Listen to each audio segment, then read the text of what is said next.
Bonjour, Laura Drouet, Olivier Lacroutz, nous sommes les fondateurs du Studio Dots, le studio derrière le projet Plant Fever, une exposition et un livre qui ont été produits par le CIDO Grand Ennui, le musée belge où nous nous trouvons à présent. L'exposition a pour but de raconter les relations entre humains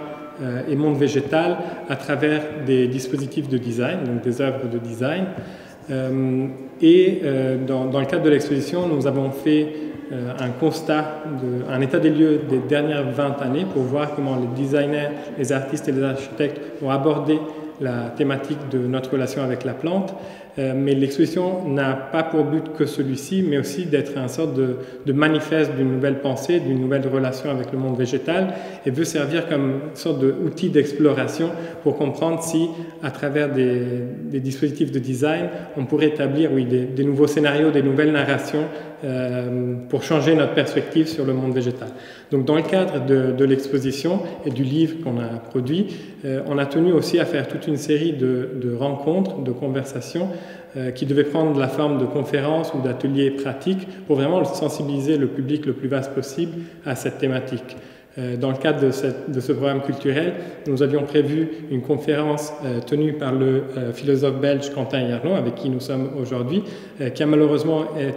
dû être annulée à cause du Covid. Donc c'est pour cela que nous nous retrouvons aujourd'hui dans ce contexte enregistré par vidéo, chose qui va nous permettre d'avoir une conversation plutôt qu'une conférence frontale, une conversation avec Quentin Yarnaud pour aborder certaines des thématiques au sein de l'exposition avec un regard à la fois curieux et critique. Donc le but de l'exposition, comme on le disait tout à l'heure, c'est vraiment de tracer peut-être un nouveau chemin, et on va entre guillemets utiliser Quentin Yarnaud pour aborder des réflexions qui peut-être ne font pas encore partie des réflexions des designers, mais peut-être à travers la philosophie on va pouvoir entre guillemets sensibiliser des designers, des artistes à des nouvelles perspectives sur le monde végétal. Donc Quentin Yarnaud, bonjour, vous êtes donc philosophe, vous êtes chargé de recherche au FNRS et maître d'enseignement à l'Université libre de Bruxelles. Vous avez aussi co-dirigé un ouvrage récemment publié en 2019 sur une philosophie végétale qui avait pour but d'explorer cette thématique du végétal dans la philosophie. Vous avez invité notamment Emmanuel Ecocha ou Michael Marder pour explorer cette thématique. Et vos travaux, de manière générale, explorent donc la place de la plante dans l'espace historique qui est le nôtre, et aussi dans la société contemporaine. Donc, en première exploration, on voulait juste, une première question peut-être, on voulait savoir peut-être votre point de vue sur la question de la plante en tant qu'objet, parce que c'est vrai que la plante, on a cette tendance à la voir comme moins que juste un objet, ou peut-être juste un objet seulement, et on voulait savoir quel était votre point de vue sur cette question que d'ailleurs on a abordé un petit peu dans le livre pour Plant Fever. Merci de m'avoir invité, ça me fait plaisir de pouvoir participer à l'exposition. Bien que je ne sois pas du tout spécialiste de design, en fait il y a des tas de résonances qu'on peut faire avec le végétal et des réflexions plus philosophiques. Et par rapport à cette question de la plante comme objet, ça permet quand même de poser le cadre en apportant certains éléments philosophiques très généraux qui permettront aussi de comprendre la pertinence de certains dispositifs de design de façon plus globale. Alors en fait, quand on parle d'objet ou de sujet, en fait, c'est souvent dans une perspective dualiste, c'est-à-dire où on oppose un peu les deux dans notre tradition de pensée, ce qui fait que historiquement, le sujet, en fait, c'est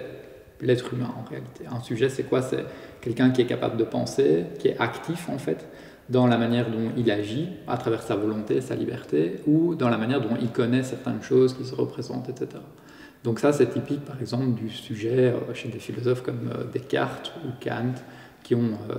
très fortement influencé notre tradition moderne occidentale de pensée. Et ça s'oppose donc, cette subjectivité, ce sujet qui est typique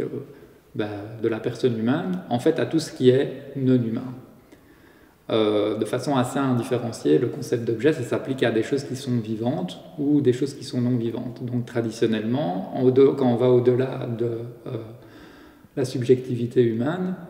on ne va pas vraiment dans le détail philosophique de ce à quoi on est confronté. C'est-à-dire qu'on a des objets qui sont à la fois les pierres, de l'environnement naturel, des artefacts, mais aussi les animaux et encore plus les végétaux. Alors le problème, c'est que notre tradition, par exemple, considère les animaux comme des objets, ce qui se traduit par exemple dans le droit. Donc on sait que ce n'est que récemment que le droit a considéré qu'il y avait un statut plus particulier de l'animal domestique, en tant qu'il était capable de souffrir, etc. Et c'est encore plus vrai pour les végétaux, qui sont encore davantage objectivés que les animaux, alors qu'ils sont tout aussi vivants quelque part. Donc ce qui est intéressant, c'est de se demander pourquoi en fait ils sont encore plus objectivés. Alors il y a plusieurs éléments de réponse. Le premier, c'est d'abord simplement le fait que nous, en tant que sujet humain, on est aussi des animaux. Donc ça veut dire que par extension, on se rend bien compte quelque part, même si Descartes pensait que les animaux étaient des machines, ça n'a jamais vraiment convaincu tout le monde. On voyait bien que c'était quelque part des animaux comme nous sommes des animaux, même si effectivement on aurait des facultés supplémentaires comme des formes d'intelligence, etc. On a quand même quelque chose de corporel, de biologique qui est commun avec le monde animal. Avec le monde végétal, c'est beaucoup plus difficile de le percevoir. Donc déjà, ça c'est un premier élément d'explication pourquoi on a tendance historiquement à objectiver davantage les végétaux. Après, il y a d'autres éléments philosophiquement qui permettent de l'expliquer, c'est qu'il y a une dimension utilitaire très forte de la plante, que ce soit alimentairement, pour tout ce qui est agricole, mais aussi au niveau des valeurs d'usage, le bois, les textiles, etc. Et donc c'est-à-dire qu'on a besoin de se préoccuper des végétaux avant tout comme matériaux. Tandis que les animaux, ça peut être aussi des animaux domestiques. Il y a beaucoup de choses par rapport aux relations qu'on peut nouer avec eux qui ne se retrouvent pas plus difficilement dans le monde végétal. Donc de cette objectivation qu'on appelle aussi parfois la réification, c'est-à-dire renvoyer au monde des choses,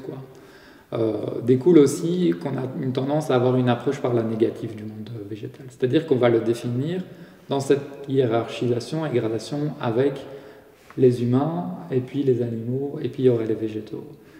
Mais en fait, cette gradation ne va pas du tout de soi. Je veux dire, elle ne se trouve pas telle quelle dans la nature. C'est une manière dont nous, on a historiquement eu tendance à envisager des choses. D'ailleurs, par nous, je veux juste préciser, par nous, vous entendez aussi quand même une plutôt l'Occident. Voilà, une portion. parce que je pense que c'est quand même important de le préciser. C'est quelque chose de plutôt typique de la philosophie occidentale, tout à fait. Dans d'autres cultures, par exemple asiatiques, il y a une conception plus holiste en fait de toutes les formes de vie qui peuvent avoir des statuts relativement équivalents, même si on reconnaît des facultés qui sont propres au monde animal qu'on ne va pas évidemment retrouver dans le monde végétal. Ça ne se traduit pas nécessairement en termes de valeur, c'est-à-dire dans le sens où la valeur d'une plante n'est pas ramenée à celle d'un objet, parce qu'on reconnaît quand même ce caractère vivant. Or, le gros problème de la réification, de l'objectivation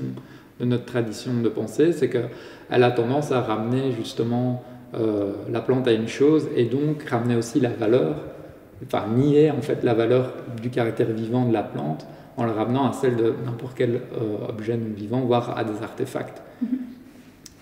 Et cette idée qu'en fait on ramène l'objectivité de la plante à celle de l'artefact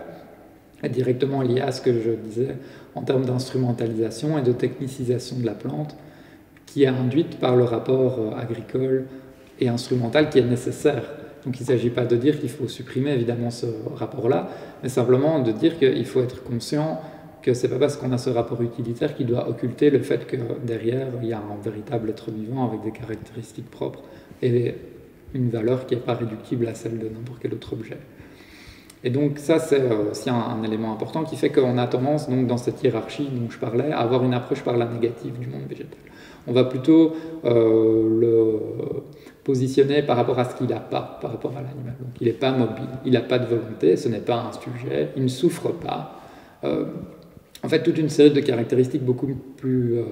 négatives qui vont avoir tendance à faire du végétal quelque chose qu'on n'étudie pas spécialement pour l'humain ou pour lequel on a un intérêt qui, comme je le disais, est extrinsèque, donc extérieur à la vie de la plante. À part dans les sciences biologiques et botaniques où on étudie la plante en tant que telle, en général, les rapports quotidiens qu'on a, c'est pour les services qu'elle peut nous apporter, etc., pour son esthétique, voilà. Donc, en fait, toute une série de choses qui ont contribué à invisibiliser le monde végétal, en faire un élément du décor, plus qu'un objet, un objet ou on va dire une entité à laquelle on peut s'intéresser en tant que tel. On a tendance à la reléguer à le milieu ambiant de façon très indifférenciée. On a du mal à l'heure actuelle à reconnaître, je ne sais pas, 20 espèces de plantes différentes, ou reconnaître des arbres, etc. C'est des choses qui sont beaucoup plus difficiles qu'avec les animaux, en tout cas. Alors après, voilà, on peut esthétiser les végétaux dans nos intérieurs, mais on en fait quelque part aussi souvent une dimension purement de fond, voilà, paysagère. Et c'est aussi ça. Il ne s'agit pas de nier le fait que, évidemment, les végétaux constituent les milieux, etc. Mais on peut avoir une attention, les rendre visibles aussi, et travailler à cette visibilisation. Ça permet de questionner pourquoi ils ont été invisibilisés, et surtout, quelles sont toutes les conséquences sociales, éthiques, etc. qui découlent de ça, parce que c'est absolument pas neutre. Et là où, en fait, le design est intéressant, c'est que dans la démarche du designer, en réalité, il y a cette volonté de rendre aussi visibles des objets du quotidien qui sont normalement invisibles, parce qu'ils ont simplement un but fonctionnel. Et donc de la même manière où le designer va, par son travail esthétique ou la réflexion autour de l'objet, arriver à le rendre visible, le mariage avec le design et le végétal est fructueux parce qu'il permet de répondre à une problématique qui est celle de cette invisibilisation de la plante dans nos manières de penser. Et donc là, on voit que le design peut aussi, en réfléchissant sur les végétaux, apporter quelque chose d'intéressant pour les plantes en tant que telles et pour notre manière de nous positionner par rapport à elles. Comment, à travers le travail du designer, on peut rendre toute une série de choses intéressantes à voir chez la plante, et à commencer par en révéler le caractère vivant et la dynamique qu'elle a avec son milieu, qu'on a tendance un peu à oublier quand on la réduit simplement à la sphère objectivée, quoi. Alors justement, je pense qu'on pourrait commencer par nous citer commencer par un exemple plus concret pour que tout le monde puisse comprendre de quoi on parle. Je pense, pour revenir à ce que vous mentionniez tout à l'heure, à cette idée de invisibilité, parce qu'on ne connaît pas la plante, en fait, on se rend compte qu'il y a beaucoup de designers très récemment qui s'inspirent en fait de découvertes très récentes, parce qu'il y a vraiment énormément de publications qui voient le jour depuis une vingtaine d'années, que ce soit en philosophie, que ce soit en biologie, mais aussi en histoire aussi, qui mettent en valeur donc la place, qui essayent de changer en tout cas notre perspective liée à la plante. Et peut-être on pourrait commencer par un projet qui s'appelle Florence, qui a été développé par une designer qui s'appelle Helen Steiner et qui propose de traduire le langage des plantes, de le donner à voir grâce donc à un ordinateur. Donc c'est un ordinateur ici qui traduit ce que la plante essaye de dire à l'humain pour arriver donc ensuite à se faire écouter et à obtenir des informations. Et donc c'est un dispositif technologique, c'est banalement entre guillemets un ordinateur qui est connecté aux racines de cette plante et qui en source les messages électriques et qui les traduit dans une interface compréhensible par l'humain. Et donc ce qui était intéressant par rapport à ce projet, on voulait là vous susciter un peu la conversation, c'est comment, dans le cadre de ce projet, est-ce que la technologie, oui, nous donne à voir l'aspect vivant que vous mentionnez tout à l'heure de la plante, mais en même temps elle nous éloigne, elle fait un peu de filtre. Et où est le jeu En fait, moi, quand j'ai découvert le projet Florence, je me suis interrogé un peu dessus parce qu'il y a ce double mouvement. À la fois, comme vous disiez, il y a ces découvertes contemporaines qui font qu'on se rend compte qu'il y a des tas de signaux qui passent dans les végétaux au niveau chimique, mais aussi électrique, qui permettent aux végétaux d'être très sensibles à leur milieu environnement et donc de ne pas du tout être passifs comme on avait historiquement l'impression qu'il était, justement en les définissant comme objet par rapport au sujet qui lui est censé être actif dans son milieu, ou même l'animal qui est beaucoup plus actif par rapport à ce qu'il sent, ce qu'il perçoit, etc. Mais en fait, on se rend compte des points de vue de la biologie que les végétaux ont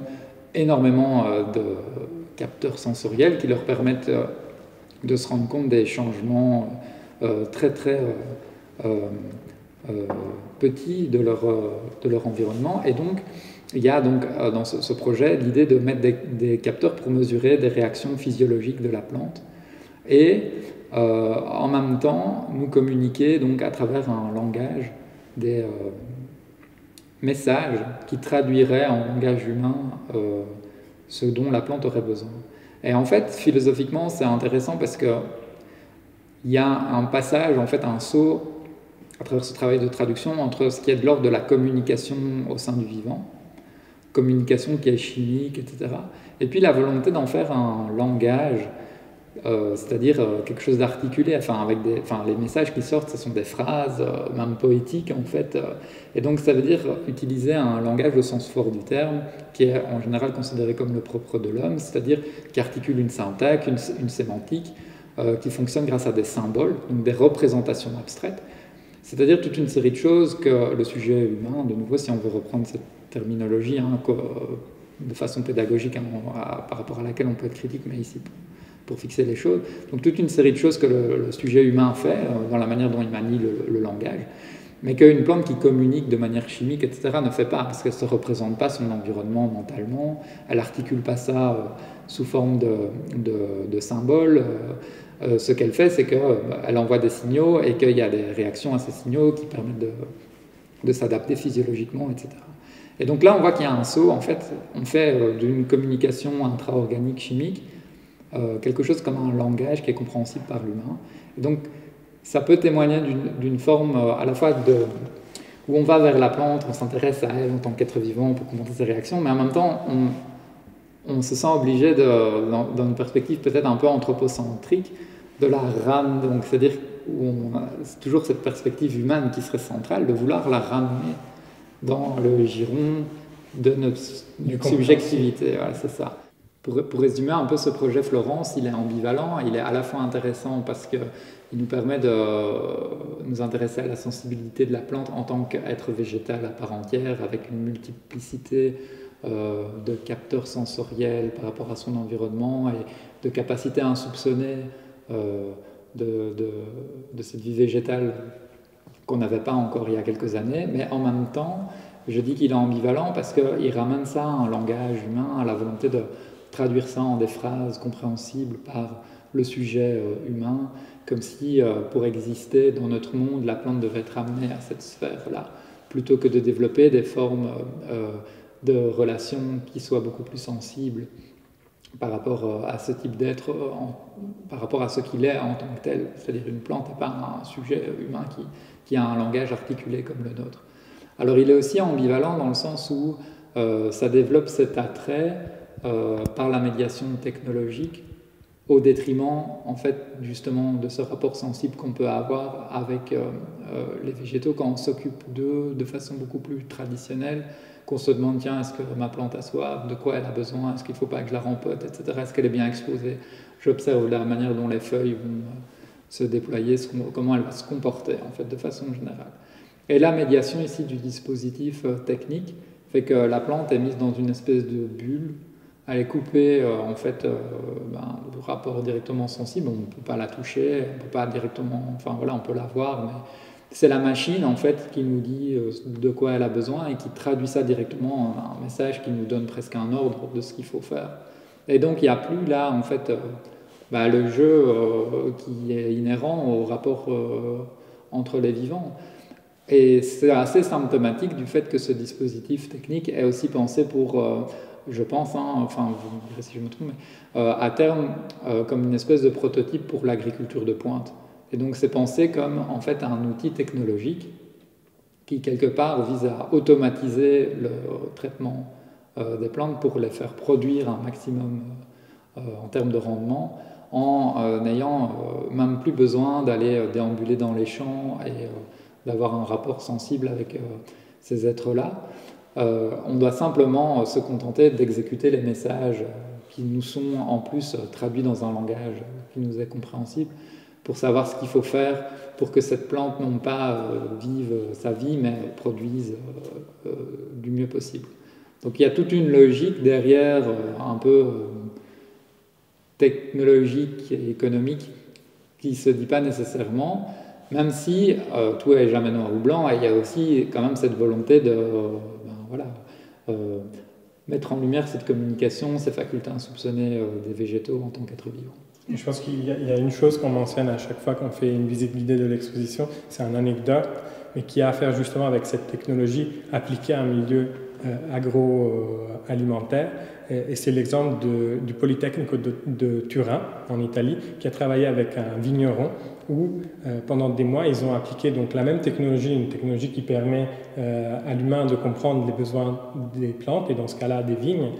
en temps réel. Et donc il y a cette petite vidéo où l'ingénieur qui a développé cette technologie va rencontrer le vigneron à qui ils ont proposé cette technologie et lui demande comment ça se passe. Et le vigneron, il dit « c'est magnifique ».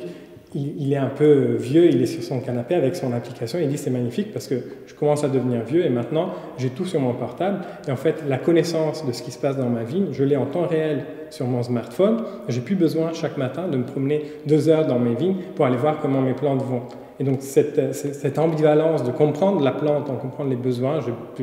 j'ai besoin de plus d'eau, de plus de lumière, etc., devient en fait, oui, un filtre qui éloigne cette personne.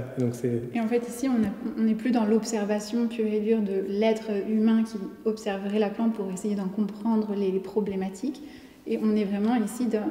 la technologie qui filtre le tout et qui est le médium en fait entre les deux, qui crée une médiation entre nous et qui nous déconnecte au final complètement de... Oui, surtout qu'en fait les végétaux sont quand même très très très fortement liés à leur milieu, et dans ce genre de dispositif technique, ce qu'on fait c'est qu'on fractionne, on nous dit simplement voilà ce qu'il faut faire, quel est le résultat, mais quand on va se promener dans les vignes, on voit en fait l'ensemble des éléments de l'écosystème, si c'est pas vraiment un écosystème parce que c'est de l'agriculture industrielle, mais en tout cas on voit quand même l'ensemble des rapports au milieu, des perturbations qui peuvent expliquer certaines choses. On voit les ravageurs, on voit les mauvaises herbes qui poussent, on voit s'il y a des endroits qui sont ombragés, etc. Tandis qu'avec la médiation technologique, on n'a même plus besoin de connaître la cause du problème, on doit juste pouvoir le traiter. Et donc ça déconnecte encore plus toute une série de rapports des professionnels au monde végétal, d'une pensée beaucoup plus écosystémique, holistique, au sens de réfléchir l'ensemble en fait, dans lequel le végétal est intégré. Il ne s'agit pas juste de penser la plante de nouveau juste pour elle-même, mais de mieux se rendre compte que repenser la plante en tant qu'être vivant, ça nous oblige aussi à la repenser dans un écosystème, en interaction avec d'autres types d'êtres vivants, en rapport aussi avec notre propre culture, c'est-à-dire la manière dont on travaille, dont on se rapporte à l'environnement naturel, je pense qu'on va revenir à cette thématique-là. Je pense que pour rebondir encore un petit peu sur ce projet de Florence, c'était donc cette idée de se déconnecter à cause de la technologie de l'élément végétal, enfin de la plante. On se disait qu'on pourrait aussi parler un petit peu rapidement de Helio, qui est ce projet qui a été développé par un designer italien qui s'appelle Antonio Scarponi, et qui lui par contre propose justement de développer soi-même une structure qui nous permettrait à nous de faire pousser dans nos propres maisons des plantes, des végétaux qui nous serviraient ensuite à notre consommation. Donc lui, il propose de faire pousser du basilic, il propose de faire pousser différentes plantes avec cette structure donc une hydroponique qui en fait hack Ikea, donc il hack des objets de Ikea et il les transforme en une structure donc pour faire pousser des plantes. Et là par contre, donc, on est à la différence avec Florence d'une approche qui permet donc à l'utilisateur et à celui qui va cultiver ensuite les plantes d'être beaucoup plus attentif, enfin en tout cas c'est ce qu'on pense à travers donc juste la simple idée qu'on doit nous-mêmes planter et créer la structure et ensuite planter les petites plantes et les regarder pousser. Donc c'était peut-être, si vous voulez discuter un petit peu de cette chose-là, de ce projet. Mais en fait, ça souligne le fait que la technologie en elle-même, elle n'est ni bonne ni mauvaise. C'est-à-dire que ça dépend toujours de la manière dont on va la mettre au service d'un projet, etc. Et on a un peu le même problème avec ce projet Helio qu'avec Florence, mais peut-être pas de la même manière, à savoir que c'est aussi très ambivalent. À la fois, ça nous reconnecte avec le végétal, en nous rendant sensibles au fait qu'on peut être nous-mêmes acteurs de ce qu'on va décider de planter, de manger, de cultiver, la façon dont on va décider de s'occuper en fait des végétaux. Mais d'un autre côté, la médiation technique qui est proposée, elle est proposée sur le modèle de ce que Ikea nous propose. Et ce que Ikea nous propose, c'est des choses en kit, toutes faites, uniformisées, qu'on n'a qu'à monter chez soi, qui est typique en fait de la chaîne de production capitaliste, quoi. Et donc c'est un peu l'idée que de nouveau on fait de la plante, de l'être vivant, même si c'est destiné à la consommation, une espèce d'élément en kit qui est un des éléments du dispositif qu'on va pouvoir reproduire, etc. Et une fois qu'on l'a monté, en fait, tout est automatisé. C'est ça ce qui est censé être le but du dispositif, c'est que c'est une culture hydroponique. Et donc, il y a juste de l'eau dans des bacs qui circulent et avec des nutriments, c'est censé pouvoir assurer les besoins dont la plante a besoin. Donc, avec un minimum d'investissement de la personne qui a décidé de les faire pousser chez lui. Et là où, de nouveau, c'est ambivalent, c'est que là, on est quelque part dans une tendance à réifier cet être végétal, à en faire un produit de consommation, en fait, comme un autre. Et l'argument, même sur le site du designer que j'ai été voir, c'est de dire, voilà, vous n'avez même plus besoin de vous salir, en fait. Il n'y a même plus besoin de terre dans mon dispositif, tout est automatisé, donc vous ne devez même plus vous salir les mains. Mais en fait, se salir les mains, c'est quand même la base de la relation agricole qu'on peut avoir avec une plante. Alors je ne dis pas qu'il faut idéaliser le rapport à la terre ou ces choses-là, mais juste être conscient que faire pousser des plantes, c'est compliqué en fait. C'est un métier, être agriculteur ou être agronome. Ça nécessite des millénaires d'acquisition de connaissances et de développement et de croisement pour comprendre les besoins spécifiques de chaque plante, de chaque variété, etc. Et donc ça donne un peu l'illusion que vous allez acheter en partenariat avec Ikea les outils en kit dont vous avez besoin et ce sera suffisant pour faire pousser à peu près n'importe quelle plante, puisque sur le site du designer, il vous dit aussi que vous allez pouvoir récolter vos propres tomates, vos propres aubergines grâce à son dispositif hydroponique. Ce à quoi moi je suis quand même très sceptique, puisque finalement ça nécessite des conditions de vie de ces plantes qui sont particulières, à commencer par de la lumière, que en général nos intérieurs ne peuvent pas offrir. Et donc, je suis de nouveau assez ambivalent par rapport à ce modèle un peu de transposition du fonctionnement industriel d'IKEA à quelque chose qui va automatiser la plante, même si d'un autre côté, comme on disait, il y a des bonnes choses, dans le sens où peut-être ça peut rendre sensible toute une série de gens qui vivent en ville, qui ne sont pas du tout conscients de ce que ça représente de faire pousser des plantes. Peut-être que en fait, la difficulté d'obtenir des tomates grâce à ce dispositif, ou même l'échec total d'arriver à faire pousser des plantes, va leur faire prendre conscience que c'est beaucoup plus compliqué et multifactoriel, etc. Et que peut-être faire pousser une plante, c'est pas juste la mettre dans un dispositif hydroponique et puis la mettre dans un coin suffisamment lumineux de son appartement. Je pense justement c'est ce qui a intéressé Antonio aussi. Il a développé pour accompagner son projet tout un manuel pour aussi expliquer d'ailleurs même comment produire tes propres ingrédients pour fertiliser l'eau, pour en tout cas nourrir l'eau et lui mettre donc des nutriments en proposant d'ajouter ta propre urine dans l'eau. Donc il a quand même développé tout un système de médiation en tout cas de son projet pour le rendre aussi le plus proche, le plus facile aussi, le plus abordable, disons, auprès des utilisateurs possibles.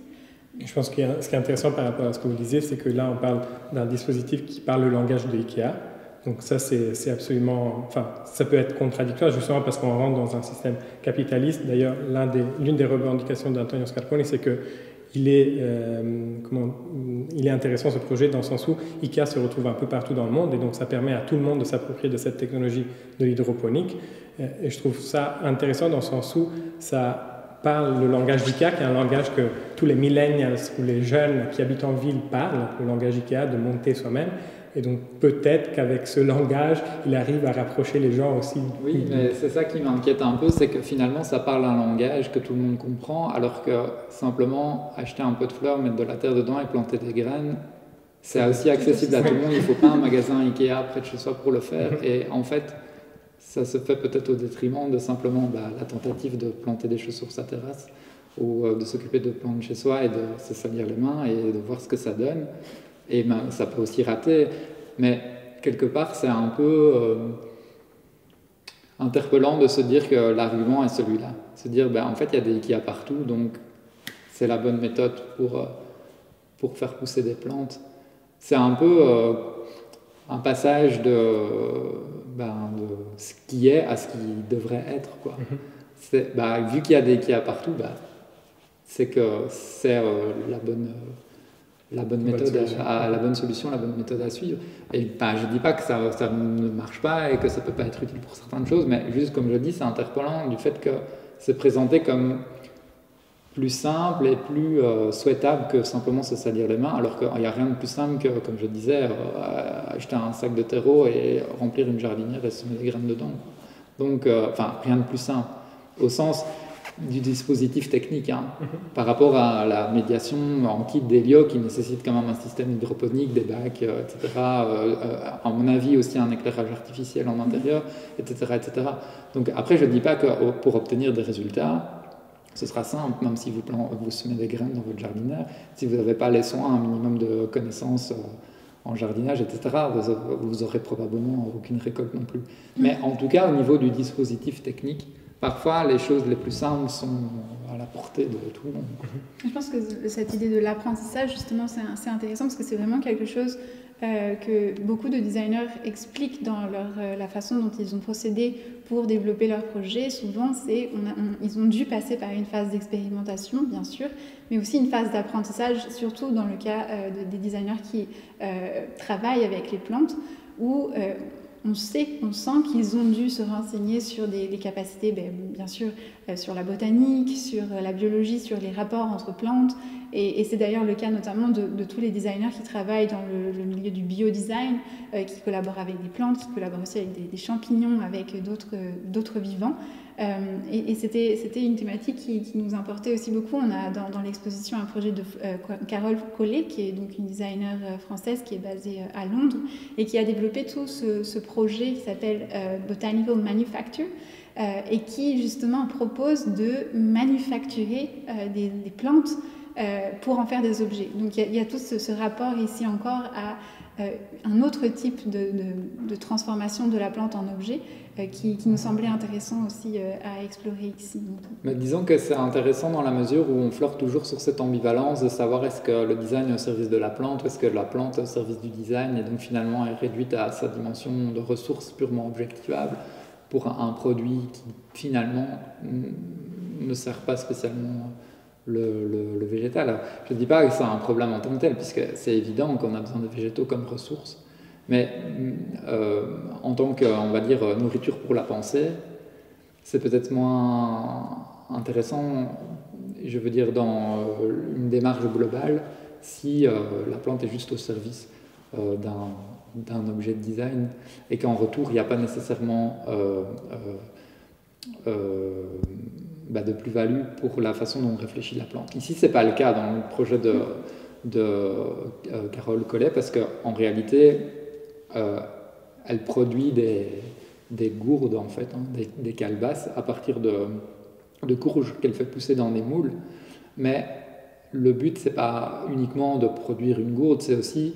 de se rendre compte que la forme de la gourde va être étroitement dépendante des qualités premières de la plante, de la manière dont elle va grandir, etc. Et tout n'est pas non plus possible, et ça nous rend sensibles à des contraintes naturelles, en fait. Et donc ça nous ramène, comme on disait au début, au fait qu'on doit tenir compte du fait que les végétaux sont vivants et pas simplement des ressources et des objets. Mais là, d'ailleurs, Carole Collet, quand elle parle de son processus de travail, elle dit bien qu'elle collabore, qu'elle co-design avec une plante. Donc c'est vraiment une collaboration qu'elle met en place avec donc l'élément, le végétal. Après,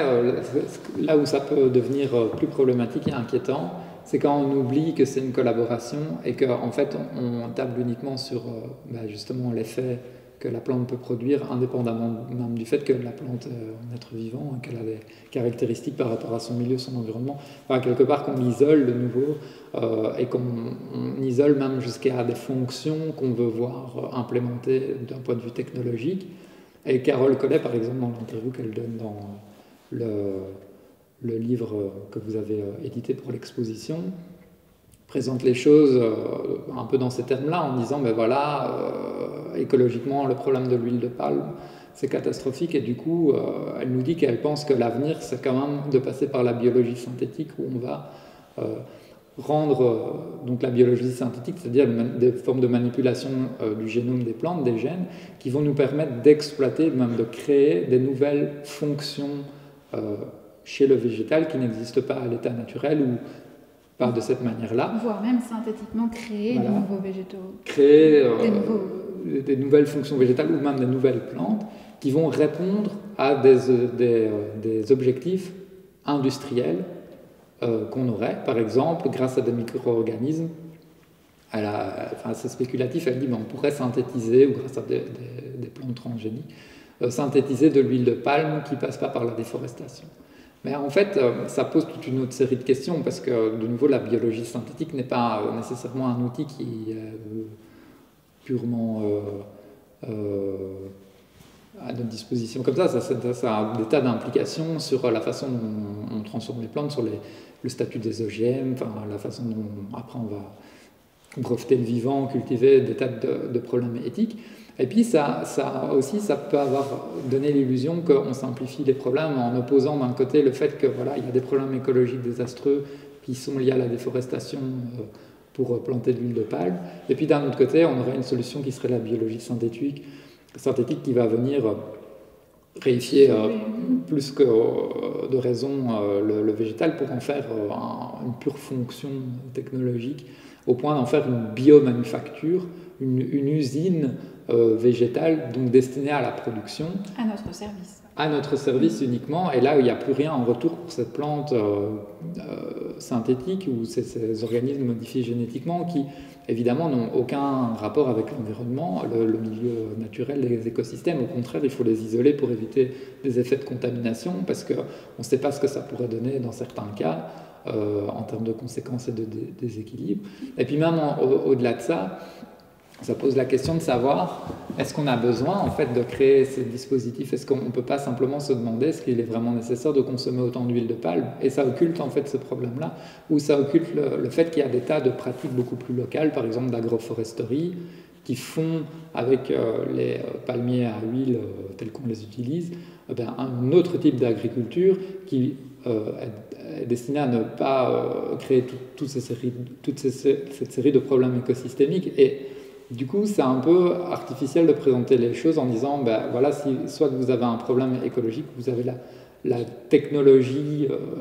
qu'il va falloir pousser au maximum, qui serait uniquement la solution. Alors je ne dis pas que ce n'est pas un élément qu'il faut creuser, ça peut, je pense, peut-être la biologie synthétique, de nouveau, n'est pas forcément mauvaise en elle-même, ça peut être très utile pour des applications médicales, synthèse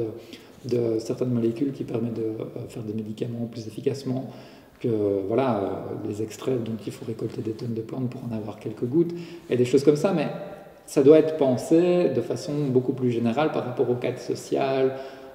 écologique, le rapport à l'environnement, quel genre de rapport nous on voit avec les plantes, dans quelle société on vit. Et tout ça est en fait occulté par ce fait que la biomanufacture peut prendre des directions radicalement opposées, où en fait on fait de la plante en anglais, plant, une usine en fait, parce que plant ça veut dire usine aussi en anglais. Donc la biomanufacture c'est créer quelque part, une des dérives possibles, des usines végétales, ou un peu comme on le fait avec l'élevage industriel déjà maintenant, on fait des usines à viande. L'agro-capitalisme industriel fait aussi des espèces d'usines à ciel ouvert, qui sont ces vastes monocultures, et là on franchit un pas encore supérieur, où on va créer de toutes pièces une plante dont le but même de l'existence, la raison même d'être, ce serait de répondre à des attentes humaines, donc peut-être on pourrait se passer, ou de toute façon qu'on pourrait résoudre par d'autres manières peut-être plus éthiques, quoi. Si dans mon sens de voir les choses aussi, ça élimine en fait la finitude du monde végétal, parce que si on dit qu'on peut nous produire, on se confronte même plus au fait que ces ressources, elles peuvent la finitude dans le sens qu'elles sont limitées en termes de quantité, donc de se dire on peut les produire nous-mêmes. En fait, ça élimine, ça nous permet de mettre de côté tout l'aspect de d'où viennent ces ressources. Et donc peut-être que là, on pourrait faire le passage vers le dernier projet qu'on voulait analyser avec vous, qui est celui Totomoxtle, il s'appelle, qui a été porté par un designer mexicain qui s'appelle Fernando Lapos, qui, avec ce projet, suggère une nouvelle relation justement non seulement aux plantes, dans son cas c'est le maïs, mais aussi au territoire, au paysage, dans le sens aussi culturel. Et donc dans son projet, il suggère des nouvelles relations à des anciennes variétés de maïs qui ont été délaissées en faveur d'une monoculture de maïs qui, si je ne me trompe pas, a été instaurée dans le village où il intervient par Monsanto. Et donc avec son projet, il propose de redécouvrir de vieilles variétés de maïs et de travailler avec la population locale pour ressortir des vieux savoir-faire et en faire des produits, enfin, de la marqueterie ou des objets contemporains. Donc, et aussi, ce qui est important dans son projet, c'est vraiment cette réactivation aussi de la communauté pour les rendre indépendants aussi économiquement, culturellement, parce qu'il leur donne le pouvoir de non seulement créer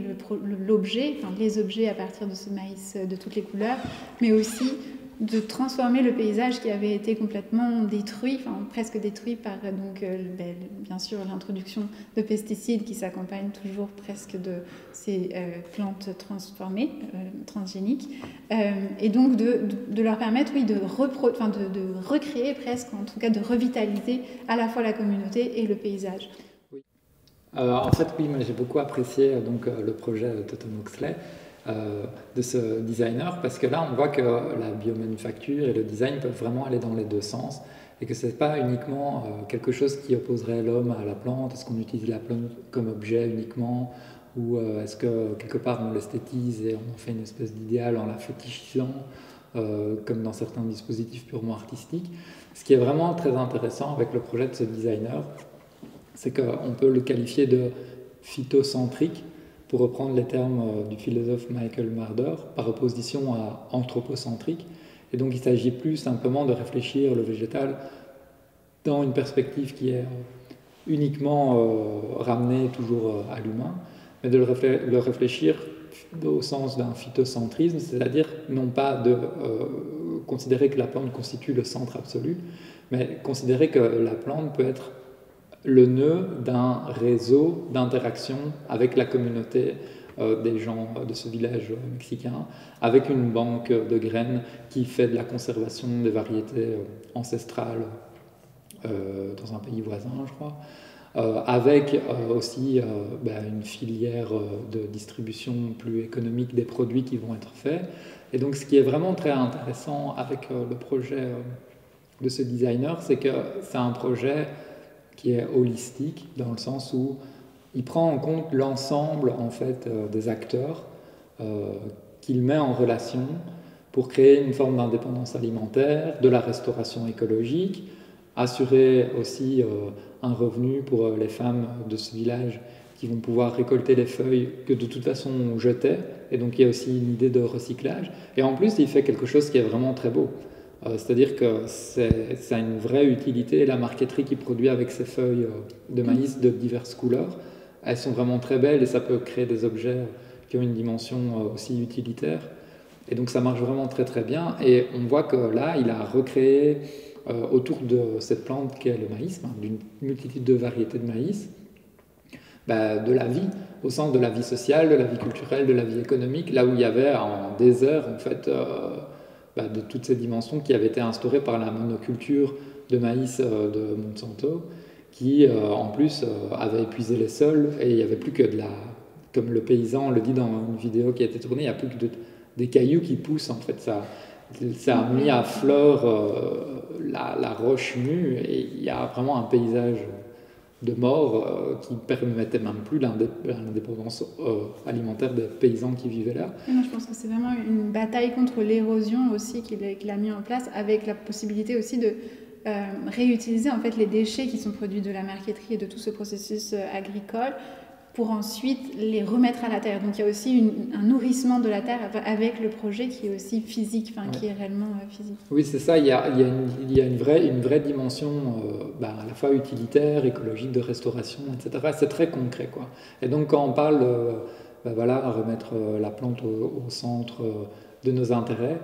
c'est pas quelque chose nécessairement d'utopique de dire que on va se mettre à vénérer les végétaux et les sacraliser. Ici, il s'agit juste de se rendre compte que se réintéresser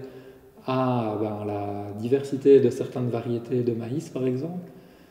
ça nous permet de nous rendre, et du fait que c'est une espèce vivante, avec ses propres caractéristiques, son environnement, etc. Ça nous permet de communiquer la force de cette vie à tout un ensemble d'autres pratiques sociales, culturelles, économiques et tout ça, et que ça peut être très positif quand c'est pensé de façon globale. Et donc là, c'est quelque part bidirectionnel, ça va dans les deux sens, quoi. Les plantes servent les humains et les humains servent les plantes, et aussi ça veut dire le milieu et tous les vivants, les sols, etc. Et ça va vraiment à l'encontre de ce qu'on disait avant, où c'était l'idée d'améliorer la plante, en fait, cette logique d'amélioration qui est typique de l'agriculture intensive aussi, et de la création d'OGM. Cette idée d'amélioration de la plante, quelque part, peut donner lieu, dans certains des projets, à un phytocentrisme, mais de façade. C'est-à-dire qu'on va s'intéresser au végétal, mais en fait, on ne va pas s'intéresser au végétal comme nexus de relation dans son milieu, dans son écosystème, comme on l'a dit ici avec le projet Totomoxle et le maïs. On va s'y intéresser, mais de nouveau pour l'améliorer en tant que tel, en tant que produit. Et donc là, on est dans une espèce de transposition de ce qu'on appelle le transhumanisme, qui vise à améliorer la condition humaine grâce à la technologie, où en gros on améliorerait notre faculté mentale, pour donner un exemple, grâce à des puces qu'on va nous insérer dans le cerveau, ou grâce à des prothèses qui vont nous permettre d'avoir des mouvements plus rapides, des choses comme ça. Mais en fait, ce qu'on fait, c'est que finalement, je dis que c'est un phytocentrisme de façade, parce qu'on transpose cette manière de réfléchir, mais simplement au monde végétal. On dit on va faire du transvégétalisme, si vous voulez, où on va améliorer ce que la nature, entre guillemets, ne ferait pas assez bien, mais c'est toujours quelque part au service de l'humain et dans une mentalité héritée de cette espèce d'humanisme que certains pourraient qualifier de perverti, qui est devenu le transhumanisme. Alors en fait, avec la problématique du transhumanisme et de cette biomanufacture d'amélioration végétale, on voit de nouveau que la technologie est jamais neutre. Mais ce qui est intéressant, c'est qu'elle doit pouvoir être pensée dans le contexte global des conséquences que ça a, des problèmes qu'on essaie de résoudre. En fait, d'avoir des pratiques qui sont situées, et donc ça peut être un élément de solution à certains égards, mais tout miser là-dessus est problématique. Et là, on voit que le design peut aller dans deux directions très différentes selon les auteurs, ou parfois ça peut être dans le sens d'une biomanufacture, où comme je disais, on va transformer les végétaux en usines à produire des biens de consommation du quotidien, ou alors ça peut être réfléchi comme le projet mexicain, de façon à aller dans les deux sens, où le végétal en retour a quelque chose à offrir pour des communautés peuvent s'affranchir d'autres modèles économiques et agricoles. Et là, on voit que c'est beaucoup plus riche parce que c'est une pratique qui est située, le projet était pensé pour ce village, pour ces variétés de maïs-là. Et alors, en plus, la banque de graines a fourni des variétés qui étaient adaptées au type de sol, au type de climat, etc., qui pouvaient pousser dans ce village. Et en même temps, ces variétés ont été choisies avec la contrainte qu'il fallait qu'elles aient des couleurs différentes pour pouvoir donner à leurs feuilles une esthétique dans l'utilisation qui va en être faite comme des petits carrés de marqueterie. Et c'est un dispositif très simple qui produit après un résultat qui est esthétiquement, en fait, je trouve, très, très réussi. Et donc on voit vraiment là comment des projets de design peuvent être au service des plantes, mais c'est jamais que au service des plantes, parce que quelque part, même si on peut être critique à l'égard de l'anthropocentrisme, on reste des humains, on pense en tant qu'humain avec une perspective humaine. Donc la critique de l'anthropocentrisme ne doit pas se borner à dire qu'il faut complètement se désengager de tout ce qui serait de l'ordre des valeurs humanistes. Au contraire, un projet de nouveau comme celui-là montre que les deux peuvent fonctionner très bien ensemble. Donc voilà, en gros. Je pense que c'était vraiment cette approche de fusion entre tous les êtres qui était vraiment quelque chose qu'on voulait essayer de porter le plus possible avec cette exposition. Il y a d'autres projets bien sûr qui l'explorent, mais c'est vrai que cette idée au final qui est au final l'idée sur laquelle on devrait avancer dans le futur d'interdépendance entre tous les êtres qui habitent, que ce soit les paysages de manière plus vaste, ou enfin en tout cas tous les êtres d'un paysage. Et je pense que ça c'était important pour nous justement de le montrer. Et d'ailleurs il y a plusieurs essais dans le livre qui explorent cette force justement d'un paysage qui serait pensé comme un tout, plutôt que juste nous au-dessus de ce paysage. Et je pense que ce qui était aussi l'un des buts avec l'exposition, c'était